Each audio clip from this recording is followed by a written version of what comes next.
Okay, so much ado about these flags here and there. Well, the Chief of Defense Staff did speak about all of those flags, but it turned out that there was some sort of controversy about which is what. Now, the flag, when the president stands to address the country, you see two flags there. So one is green and white. That this one here is the one that indicates he is the Commander-in-Chief of the Armed Forces. Now, if you then look when the president is addressing the country, you'll see that on the other side.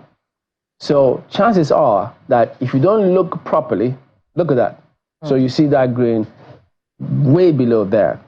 So if the shot changes to what we call a medium close-up, you'd only see the red, the blue, and the white. And then some people will think, but wait a minute, the president has green, I mean, he has red, it's not the same blue, thing. and white. And it's so why not the same thing. This is the presidential standard. So look at this angle, you can see that. It's not the same thing. So what they've been waving are Russian flags, and we've heard some security experts talk about the dynamics in that part of the country that could be leading to this. But there also, there's also another flag which is online, which is said to be the Nigerian Armed Forces, but clearly that is not, because this right here is the flag. So when you see a different frame of that picture, you see that green completely off. And so you could think that, wait a minute, if this is the flag, are they themselves missing the point? Because the first thing you see when you try to Google online, well, maybe not the first, depending on how you go about it, is a different color. But that you've seen there, this, yes, is the flag indicating he is the president and commander-in-chief of the armed forces. Well, the Chief of Defense Staff also did speak to all of those waving Russian flags. Have a look. 2 hours meeting with Mr. President, we explained to him in details the current situation on ground since the riots have started. And what we realized is that, yes, initially people said it was a peaceful riot, but we have warned against it because we realized that there are individuals that are willing to take advantage of it to cause mayhem, and we can see clearly what has happened since it has commenced. Criminals have taken over, a lot of looting, a lot of stealing, and all sorts happening. And besides that, we're also aware that I'm seeing, all of us have seen it, where some foreign flags have been flown within the sovereignty of Nigeria, and that is totally unacceptable. We are warning in clear terms, and the president has also said we should convey this, that we will not accept anybody, any individual flying any foreign flag in Nigeria. That is treasonable offense, and it will be viewed and treated as such. So nobody should allow himself to be used by any individual. Also, the issue of coups. Nigeria is a sovereign nation. Nigeria is a democratic nation. All security agencies are here to defend democracy and make sure that democracy continues to strive. We will not accept anyone pushing or taking any action, seemingly or for whatever reason, to want to push for any change of government. Democracy is what we stand for. Democracy is what we continue to defend. The military is going to step in when it is out of bounds. And we can see that for people, subversive elements to push individuals to carry Russian flags in Nigeria, Nigerian sovereignty, that is crossing the red line. And we will not accept that. And those ones who have done that will go in for the books, and they're going to be prosecuted. All right, so in parts of the north yesterday, we did see looting, vandalism of private and public property, as a matter of fact. And so that's why you see some states, Bauchi joining them, Katsina also imposing curfew, 24-hour curfew in some of those states. Don't forget, Kano did a similar thing as well. Yobe, even though there were 3 local government areas, but there was still curfew at the time. Bauchi, Katagum local government area, several other local governments not affected, but then the governor also wanted to just stave off all of that. Plateau, equally of concern, which will speak to all of that as we progress. But there are also questions concerning the state governors. What exactly are they doing? So all of this and more, we've got 2 gentlemen joining us this morning to weigh in on this subject matter. Dr. Abubakar Abdullahi Kunso, he worked as an assistant to the DG of Tinubu Shetima Presidential Campaign Council. He's a member of the ABC. Dr. Kenneth Okonkwo, legal practitioner. Gentlemen, good morning. Thank you for coming on this morning. Good morning. Well, some concern in the country. Yes, it was planned as a protest, Well, now sometimes we even wonder, can we actually say it was planned just as a protest? Because if you don't know the proper intent, you never can tell. Let me start with you. Up north, there are concerns about how this is degenerating, private property being looted, innocent people being affected. What's going on from your perspective? Sincerely speaking, before the protest started, we held a lot of press conference, stakeholder engagement, community engagement, to talk to our people, because we know in the north, the moment something starts up, some criminal element will hijack it. And we know how Mr. President has been trying his best to see that he transformed Nigeria and to fulfill his renewed agenda. You see, in the whole world, there have never been a peaceful protest. It started as a peaceful protest, but well, those... That's highly debatable, but go ahead. We'll get the point. There have never been a peaceful protest all over the world. No, it started as a peaceful protest, then the criminal elements behind coming to hijack it. There have been several peaceful protests in different parts of the world. Maybe what you're saying is that, well, chances are that when people protest, you always have a few elements who will either obstruct traffic, but to the extent of looting and vandalizing property, not always the case across the world. And that's why we said no to protest at the initial stage. You have a case, genuine agitations that you want to end bad governance. It is the right of all Nigerians to protest and to tell the president what they want. But I felt it would be unfair to the president since he came on board that he has not been trying his best to deliver on the mandate given to him by Nigerians. Protests have never been the best way to address issues in Nigeria. We can see how the NSAS protest started. People entered it, a lot of criminals start shooting and start killing. So we felt protests can never, and it has been never. Look at today. When we say, our fears have been in play now. When we say no to protest, we knew what will eventually follow. Have you heard what people say about the president's speech? How some thought that it appeared surprising, shocking to people. They thought it was out of touch, that he didn't address the main concerns that the protesters wanted him to address. The main concern of the protesters is for Mr. President to bring back subsidy, because they felt there is hunger in the country. As in subsidy has not been helpful. We knew subsidy is essential and very necessary, because by subsidizing a lot of things, you see an ordinary man can get. But look at it today. Petroleum is sold as high as 1,000 naira today. So there is inflation in food prices. There is inflation in... What do you mean 1,000 naira? Which... There are places that you sell at black market, you see 1,000 naira. The only place you see them selling fuel is the NNPC and government control price filling stations. Is that the problem of the Mr. President? The marketers are to be blamed as well. All right, Dr. Kongo, I mean, you know, there are several dynamics to this. Yes, the protest rang out. Then the president addressed the country. And then more reaction concerning, wait a minute, this is not all we're talking about here. Would you rather speak or not? But if it's this way, they thought big question marks. What do you think of all of this? Well, I want to first of all thank my colleague here. He is actually doing the job for me. I would have loved to listen to him. First of all, Sheikh Husani at the presidential villa told President Tinubu, you are the father of protests. If going by his submission that there has never been any peaceful protest, he is actually saying that President Tinubu has never been any peaceful man. By his own submission, not mine. Although I respectfully disagree with him, because I know that they unleashed the greatest protests against this country.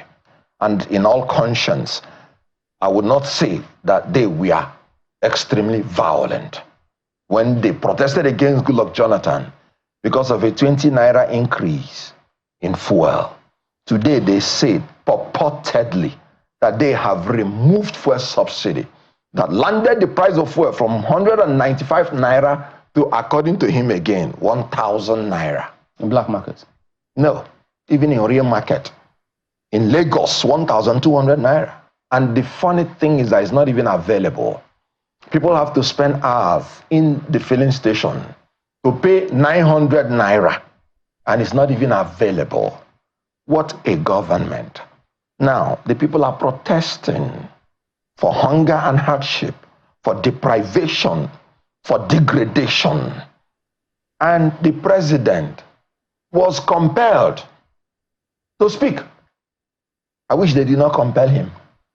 Because if I were a media aide, I would have preferred there was no speech at all. Because a bad speech is worse than no speech at all. What was wrong with that speech for you? First and foremost, it was contradictory, it was inflammatory, it was annoying, it was disheartening. I'll give you an example. Paragraph 2 of that speech. He was recognizing that it is the children that are desiring for a better nation that are protesting. In paragraph 5, he's already saying that it is by some politicians that have clear political agenda. What a contradiction. In paragraph 6, the president said, in his own words, for people who want to take undue advantage of this situation to threaten a section of the country, be warned, the law will catch up with you. There is no place for ethnic bigotry in Nigeria we seek to build. This same president is harboring as a media aide a man who, after 2023, said Igbos are aliens in Yoruba land. He said Igbos should never interfere with the police of Lagos State. That 2023 should be the last time that the Igbos should interfere in the police of Lagos State. And in 2027, it should not repeat itself again. It was on his Twitter space, and I'm talking about Bayo Onanuga. If the president is sincere in what he said in paragraph 6 of his speech, the first thing he would have done is to sack Bayo Onanuga. And you know, in addition to the speech being empty and very annoying, it was even leaked before the day. And people were making caricature of the president when he was talking. They were reading with him and even reading ahead of his own speech. And he has such level of incompetence in the media aid, and he did not take them out. And give you another example. For now, we have 48 ministers going to 49. These children, what are they asking for? They are simply saying, sir, this fuel subsidy removal, this depreciation of Naira, this electricity tariff, they are unsustainable, and I agree with them. So is it to say that the fact that he even spoke and decided to at least try and address the concerns of Nigerians counts for nothing because you think that the speech is not good enough? No. It is because, I'm sorry to say this, because I don't have better way to express it. I don't even know whether he understands or he understood what he said. Because he said this is the broadcast by the president and commander-in-chief of the armed forces on nationwide protest. Then what is it about the nationwide protest that he addressed? He was telling us he gave 570 billion naira to governors. And the first time he started dishing out these billions to governors was when they had cases in tribunal. And you knew what happened to those billions. But Dr. Kuso, I mean, I'm sure that is not the first time you'll be hearing reactions to the president's speech. So within the party, is it that they're all on the same page saying, look, irrespective of what people think, the party still thinks, or you, for instance, now, since you're here with us, that the speech for you is still good enough? To me, the speech is good enough. Because if you look at the majority of those agitating for end bad governance are youths. So you have to address them to tell them his plans for them and what he has done to them so far. Majority of the youths used in this protest are uninformed youths. Why do I say they are uninformed? Mr. President have given enough funds to the state government, to the state governors. It is expected that the governors will also empower the local government chairman. That's why you have 3 tiers of government. The grassroots are the ones feeling the hits of this hardship, you are saying. But now that we have that Supreme Court decision about the local governments, they're not supposed to interfere with the local governments. So that's... Has it been implemented yet? Mr. Kuso, They've given time... you've used a phrase here today. Yeah. You said you that were used. What do you mean by that? They were the ones protesting. You say underage youths. Yes, used by who? But used by the people that organize the protest. This is a faceless protest leaders. We don't know who are the leaders. Did you see we understand the looting and we saw a lot of hoodlums and things like that happening. But did you see regular Nigerians protesting as well? Most of these people you see, they are using they are not Nigerians. Listen, you can't say most that. Most of them are not Nigerians. Listen, did you see in any way from day one, did you see actual Nigerians protesting? Most of ours, they are youths. And most of them, as I said, they are not Nigerians. A good loving and rightful Nigerian will not destroy the nation. We said, you know, that's the trick I keep hearing a lot of people make. You try to lump actual protesters with looters. That's not the case, is it? The first day you saw. Are there people who are genuine protesters and then they are looters? Can you acknowledge that at least? Initially, we thought they were genuine protesters. But we knew the outcome would be the criminal elements would take over. And that's what's happening. So look at how they are looting. Doesn't that also speak? We've seen all of that. You can't imagine in Kano State, the NCC hub built for the youths to train them, to have fun, has been destroyed. Which of the good loving citizens will destroy things like that? Some people who you can see someone sitting on top of a traffic light breaking it for what? Some people who criticize this train of thought that you're going with state categorically, and I want you to answer this, that the idea that a protest can be hijacked doesn't mean that people should not protest.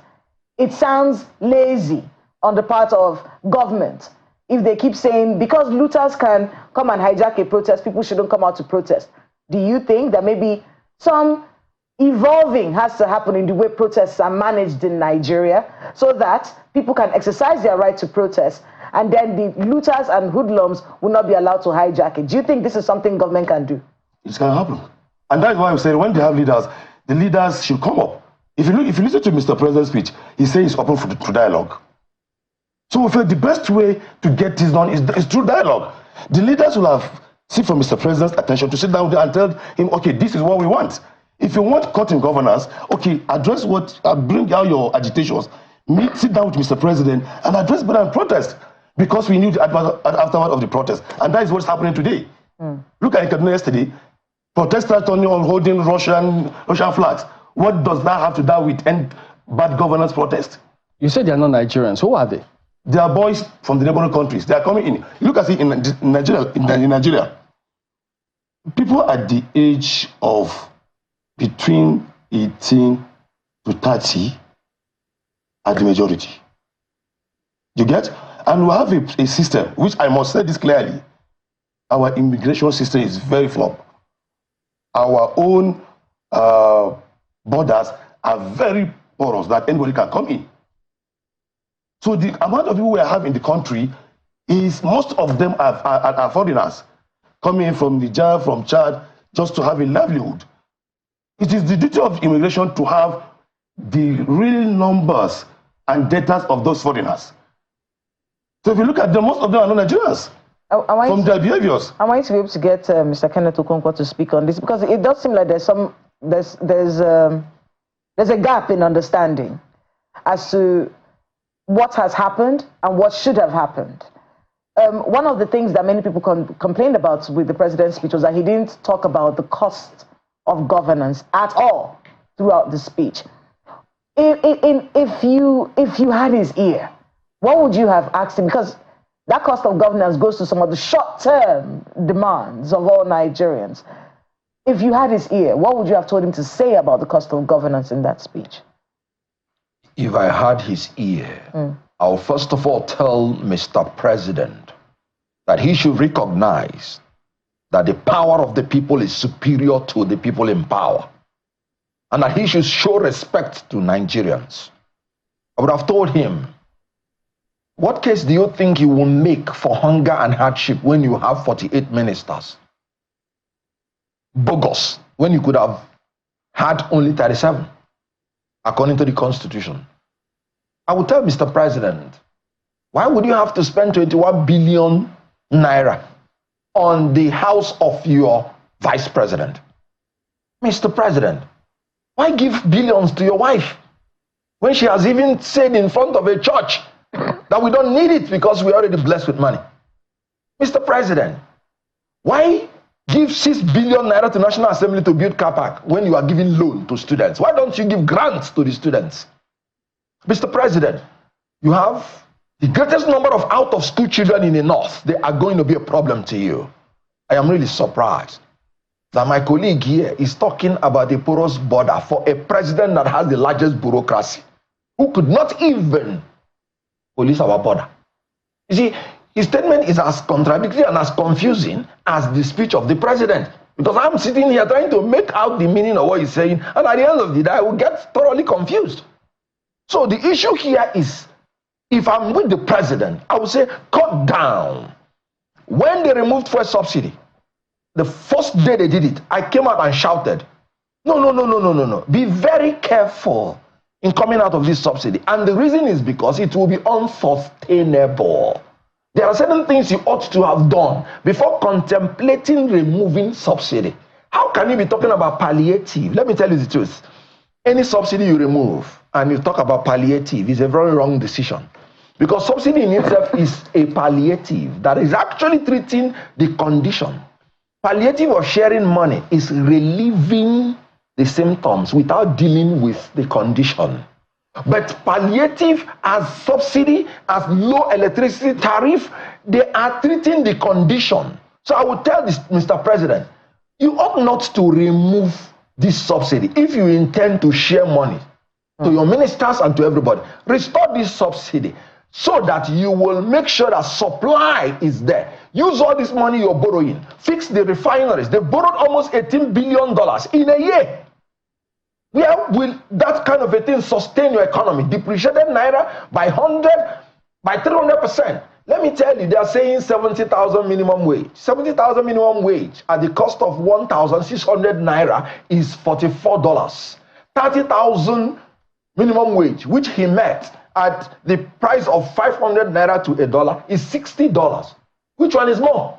So this government has depreciated the standard of living of people, and what he should do is to ensure productivity, give incentives to productivity. The Manufacturers Association of Nigeria has ably stated the problem they are going through. Frequent policy flip-flop, high interest rates, hyperinflation, astronomical energy costs, toxic environment to operate, multiple charges. You don't have these things and you want productivity? No, that is hypocrisy. Mr. Kuso, do you think that the cost of governance, you belong to this party, is the cost of governance astronomically high in your view? It is high. Okay. I will be sincere, it is high. Because as he said, the number of ministers is something... May Allah bless you. No, it's not all about politics always. There are sometimes we need to face the reality.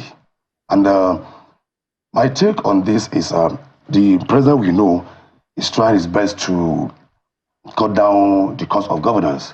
He's somebody that listens very well, but at this point in time, he has time to think about cutting down governance, and he has time to deal about the protest. In what ways do you think he should cut down governance right now? The best way to cut down governance is, as he earlier said, cut down the numbers of ministers at this point in time. Once you cut down the number of ministers, you get to where you're going to. That is a cut of governance.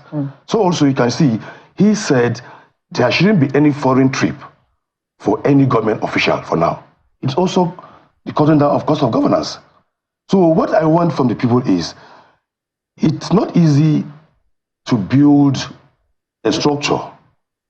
You know, removing subsidy comes with a lot of norms. In Nigeria today, we've been enjoying subsidy for a very long time. But before he came on board, you can see there were a lot of agitations that Mr. President, subsidy have to go. We've been living a fake life and we have to come back to reality. So if the government is complaining of the amount of money it's paying to few individuals at the interest of 400 and something million Nigerians, so we felt taking off subsidy is the best thing to do. But the time he cut off subsidy, he said it before campaign, that subsidy have to go. So that means Mr. President has been so realistic in his own before even he emerges, that subsidy has been a cause than a blessing to Nigeria. So you do admit that there is hardship in the country? There's hardship. It's biting everywhere. Okay. So is it possible that your earlier position, where you said the protest was a plan to do a change of government, is it possible that you may have been a little wrong there? I'm not wrong. What I said is there are better ways of dialoguing than protest. Protest, when you know the beginning of a protest, you don't know the end of the protest. And our fear in the initial protest that we were against protest is what is happening now. Criminal elements will take advantage of this and loot. What does government facility have to do with the hardship? You go to government facility, you vandalize it, you remove the socket, you remove the roof. What does it have to do with the hardship? Mr. Konko, what do you think about the concerns that the security agencies have consistently expressed about this protest? The president said he's prepared to protect the fundamental rights of Nigerians. And he accepted that protest is one of them. Rather than marshalling out the security forces to protect the protesters, they are sponsoring protest against protesters. What an irony. You said you don't want protest, and your own protest commenced before the protesters' own. And you don't want protest. You see, somebody that has gotten so used to protest that is the father of protest will even protest against protesters. No, he said that he protested, but he was not violent. It was a peaceful protest. You can and so they frown at violent protest and looting of private property. First of all, I want to disagree respectfully with my colleague that the people that are sponsoring this protest are more false. I know of a senior colleague, Ebun Olu Adegboro Wasan. He wrote a letter to the president, owning up to, I am the lawyer to these people, take it back movement. It's not about force. The senior advocate of Nigeria. No, he's not a protester. I know of he's a lawyer. Good. I'm coming. I know of one young chap, brilliant, Damilere Adenola. He's the director of mobilization of the Take It Back movement. He has been interviewed. As a matter of fact, when Adeboruwa says stop, he says sorry. I don't know what he's talking about. I know of Femi Aborishade, who said he would never be a slave in his country, protesting. I know of a Showore who even went further to say revolution now, and he's standing by his word. I know of the children of Nigeria, whom the president has acknowledged that they are desiring a better and more progressive country. They are protesting. Protest is secured in our constitution. I know of a Wole Soyinka that has disagreed with this government on how they tackled protesters. These protesters warned, if you kill one of our own, we are going to change it. From end bad governance to Tinubu must go. You have to be sentimentally attached to the energy exhibited by these children. You have to respect them. When I was in the university, I protested from first year to this final year, and I paid the price for it. I graduated by November of 1989 rather than June. And we went for the second batch of NYSC. I recall on one occasion, we did not eat in the morning, especially when I entered university first, following them. Didn't know the strategies. I nearly died, on the road. During June 12th, a lot of people didn't know that. I was on the Kwemu Bridge. Did you vandalize any property? No, I did not, because I had enough. Vandalism is a criminal offense. Once you get to that level, you've crossed the mark. And the full wrath of law should be dealt with you. Because you are a thief, you are not a protester. Protest, like I always say, is the antithesis to the thesis that brings synthesis. Protest is necessary in a democracy to ensure that the leaders are put on their toes. And you must make sure that you are seeking for a change that is definable. He suggests that there should be questions for governors as well. You subscribe to that? When a man who is a president knows that there are questions about governor, why give them the money? The law requires they do that. No, the law is talking about allocation. It is the duty of the House of Assembly. But all those subsidies that is given to the governors, why? What could have been done with it? When you give governors, they are partisan. You don't expect a governor of PDP to remember LP, where I belong as a member, party, when they are sharing it. But once you're you don't expect the APC. Once you're in that office as a governor, yes, your party ceases. I agree with you. You're talking about what it ought to be, not what it is. And that is why a leader should factor in what it is, not what it ought to be. So, if we were in that paradise, we won't be talking about rigging election.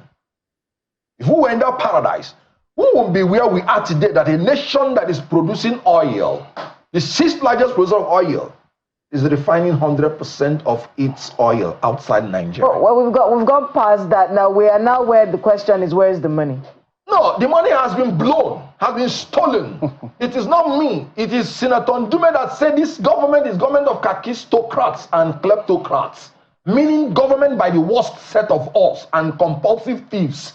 So these thieves have stolen the money. Dr. Kuso, in places like... They should be jailed. In places like Kaduna, Kano, Bauchi, you're from the north. I'm from the north, yeah. We know this dynamic.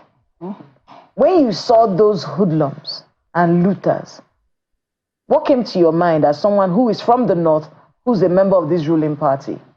When you're looking at that number of young men, we call them looters and hoodlums, but they're Nigerians. Many of them are. Majority of them are not. Many of them are. The majority of them are not. But they are in this country. Yeah. They have a governor in the states where they reside. What came to your mind about what these governors have done to their states? You see, we have three tiers of government: federal, state, and local. Mr. President, constitutionally, as part of what was saved from subsidy, gave it to the governors. Go and talk to your people. Go and develop your state. Most of this money that we are giving to them, if not when Minister of Information said it, nobody knew such amount of money went to them. They thought they never expect a protest, they will be hit with this kind of protest. Some of them were actually published, the amount of money the governors were given. But nobody knew until, most people don't know. That's why I say most of people are uninformed. Most people don't look at newspapers, okay, what is happening today? But the moment this process was on, and the Minister of Information went to break it and said 570 billion was given to the governor of bomb. Everyone said, okay, where is the money? What have they done with it? Mr. President have done his own. And as my colleague said here is, as you said, it is a constitutional right that he must give them that money. What did they do with the money? So if the question is, what have they done with the money? Now, the president, they are the ruling party. Yeah. You have a lot of members of the APC as governors. They don't have you don't have meetings among yourselves saying, listen, we've given you this money, so go and tell the people what you've done with it. Can that happen? If you look at it, yesterday, when the issue of how much the contract came up, the governor of Zamfara made a press conference that he collected 49 billion naira. He told his people. And if you go to Zamfara, you see where he's spending the money. Has any APC governor said anything? He's in PDP. Yeah. So what's going on with the party APC? So wait. Does that mean that it is the APC governors who are frustrating this plan for the president? How many governors have come to speak? It's not about APC or PDP. No. It's all about the governors. Look at Zulu.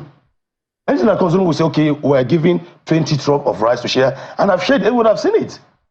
So it's not about PDP or APC. No, but it's all about the mindset. It's all about the governor in person. If the question is coming from you, yeah, and I think we've heard the president also say the same thing, that the governors have got to fulfill certain things. So as a ruling party, shouldn't they lead by example? You know, and say, this is how much we have, this is what we're doing with it. Those kind of examples. You see, Nigerians today shift all the blames to Mr. President because of what? He removed subsidy. Of course, they have taken off subsidy. But who are the major benefactors of the subsidy removal? The government, because the money went to them. So it's not all about APC, PDP. It's all about mindset. Go to my state, for instance. You can see the governor working. What state? Niger State. Niger State. If you go to, when he came on board, he brought all about New Niger. He has been working. Since he came on board, contractors have been on site.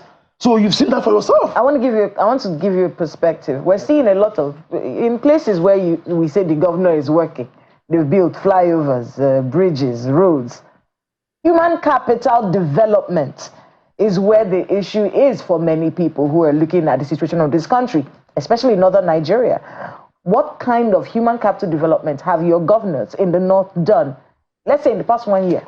Most of them encourage people to go to farm. We are blessed with abundant farms.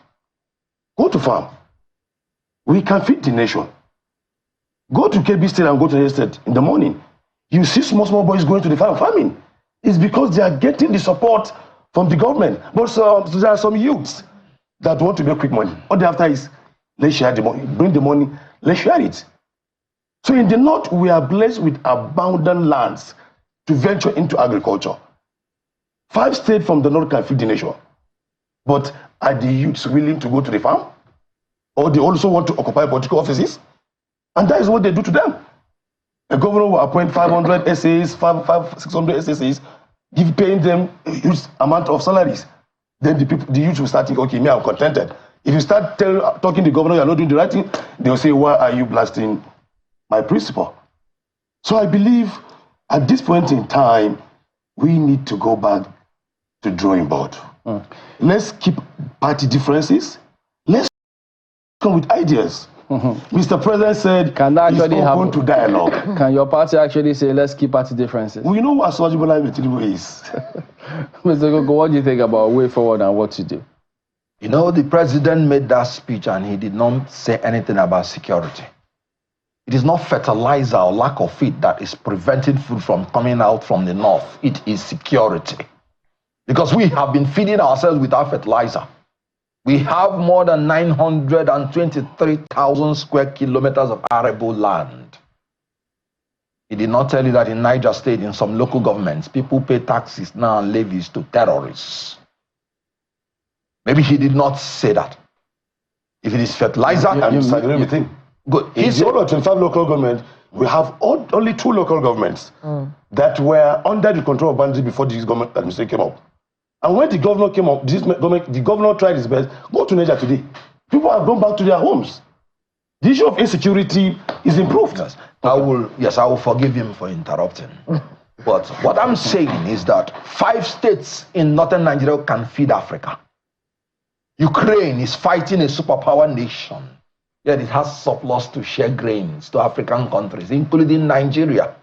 Unfortunately, what the government should do, security and welfare of the people, they are the primary responsibility of government.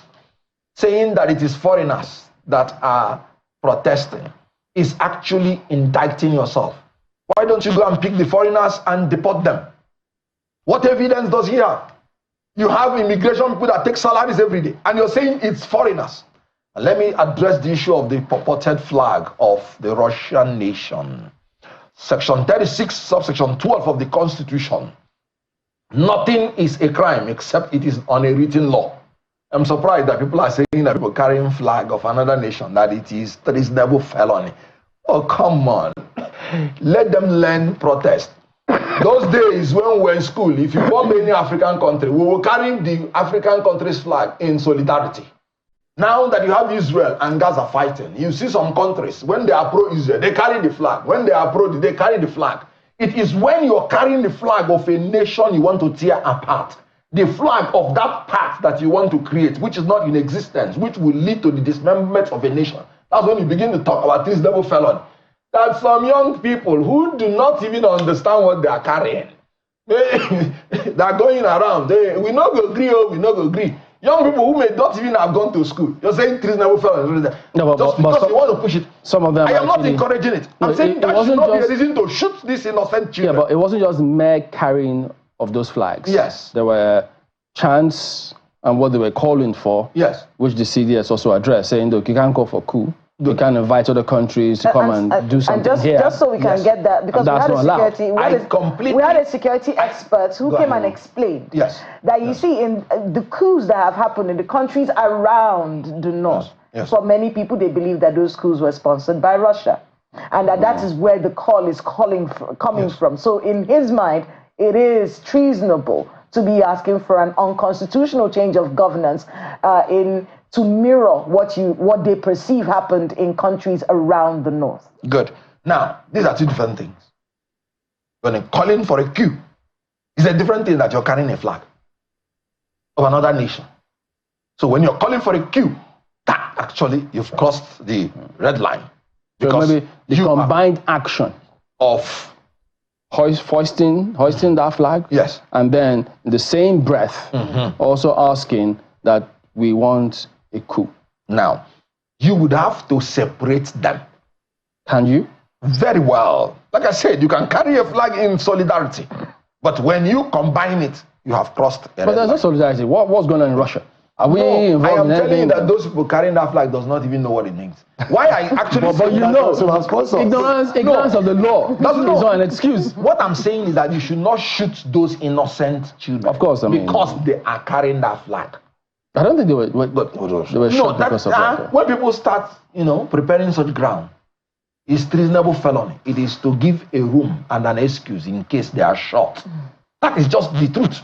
So what I'm trying to say, please don't give me that excuse and shoot these children who may not even know. I'm talking from the heart of a protester myself. Because certain things we will just be following. We not go agree, we not go agree. We don't even know the essence of it. Those people that are saying that, what capacity do they have to bring up a military coup? But what we've seen, part of the concerns they've also raised is they've seen a lot of vandalism and looting in parts of the state up north. And that's why they're saying, listen, you can't hide as a protester and riot and vandalize people's private property who are facing the same economic challenges as yourself. That is pure criminality. So they think, look, very thin line, because when people come with that veil of a protester and then they carry that action, that's why states are declaring curfew in those states. I had said it before. Vandalism is pure criminality. That's stealing. It has no place in a protest whatsoever. You're protesting for the good thing to come. Why are you using the protest to do the bad thing? It has no basis whatsoever in protest. And again, where were the security operatives when people were vandalizing? You should, that's what I'm saying, instead of they are helping to protect the protesters, they are organizing their own protest against the protesters. Their own protest started before the protest of August 1.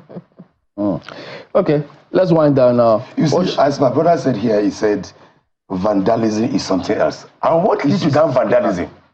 It is the protest. And that's why he said at this point in time, at this material time, there is no cause for protest. Come for dialogue. No, but there are two things. There are two things. People have a right to protest. It's a constitutional right. But if anybody goes in the guise of protesting and you loot, you vandalize, you will be arrested because that's a criminal offense. So he says the authorities should be able to draw the line and not in the guise of trying to stop vandalism, say protest is illegal. Shouldn't happen. That's why I said, most of the people that are protesting, as you said, they are people that doesn't know what they are even protesting for. Most of those small boys, they just came out to protest, to join numbers. They don't know why they are protesting. Did they just come out or where they were mobilized? Is that's what usually happens? That is what happens when you start protesting. People mobilize. Numbers. No, I'm not talking about protest. I'm talking about both politically and otherwise. Is that like a general scenario? Up north? Politicians that lost election, politicians that worked for the government and not compensated, they can mobilize just to paint the government black. Oh, so even within the party, they can of course, there are people that feel agreement. They say, okay, let's show our grievances from behind. Then they mobilize against the government. There are people, as Fintri said yesterday, Adamo said yesterday, that protesters are those that initiated this are those that are aggrieved. I can agree with him. There are ways you show your grievances. If I'm not being compensated, okay, let me use this opportunity of protest to hit the government. That's why we said, when protest starts, you don't differentiate from the genuine protester and the criminal protester. But you should. How do you do that? The president protested. That's what security agencies are for. That's what it's for. Like Chamberlain said, and I need you to hear that clearly. You cannot, because of the fear of being hijacked, of a protest being hijacked, then say people cannot exercise their right to protest. You can't do that. The job of security is to think outside the box. Protest management. So that protest management is the conversation right now, because this was exactly what happened with SARS. But we've seen what these people were doing. The protesters were throwing stones on them, but they realized they didn't retaliate because they felt it is their right to protest. So quickly from both of you, before we go, in less than 30 seconds, what would you want to see happen moving forward?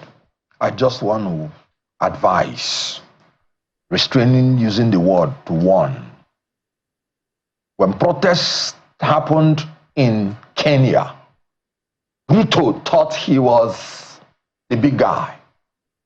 And when he was overwhelmed, he sacked all his cabinet and went to church and started crying.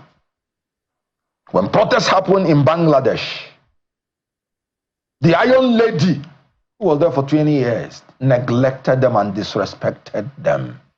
Today she's in exile in Nigeria. This government should learn to respect its people. They should not allow protests to happen. Prevention is better than cure. Okay. Why ask for dialogue when you could have done it before the protest? Quickly, before we go. As Mr. President earlier said, he's open for dialogue. I advise the protesters to come up for dialogue. All right, Mr. Kenneth Okonkwo and Dr. Abubakar Akuso, thank you both for coming on this morning. So Business Morning comes up next with Ini John Mekwa.